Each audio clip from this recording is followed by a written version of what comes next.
Hi friends, ఈరోజు పెరుగు మీగడతోటి వెన్న తీస్తున్నాను. నేను వెన్నని ఎలా తీస్తున్నానో మీరు కూడా చూసేయండి. లేట్ ఎందుకు, వీడియోలోకి వెళ్ళిపోదాం రండి. ముందుగా శుభ్రంగా ఉండే ఒక ప్లాస్టిక్ డబ్బాలోకి అయితే మీగడ వేసాను. మూత అయితే వేసేద్దాము. ఇప్పుడు మీగడ వేసుకున్న డబ్బాని అటు ఇటు తిప్పుతూ ఉండాలి. అటు ఇటు తిప్పుతూ ఉంటే వెన్న అయితే వచ్చేస్తుంది. మీరు చూసేయండి వీడియో స్కిప్ చేయకుండా.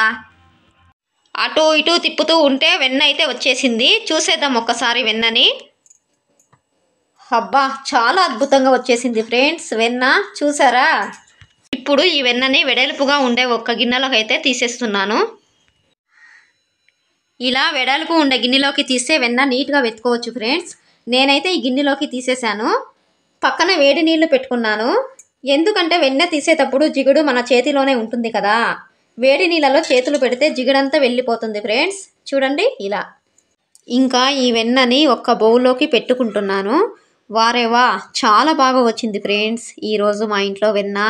చూడండి, ఇలా తీసి బౌల్లోకి అయితే పెట్టుకుంటున్నాను. పెరుగు మీగడతోటి వెన్న అయితే తీసాం కదండి. ఇప్పుడు మజ్జిగ అయితే వచ్చింది. ఈ మజ్జిగలోకి తాలింపు వేసుకొని తాగితే మాత్రం చాలా అద్భుతంగా ఉంటుంది, చాలా బాగుంటుందండి.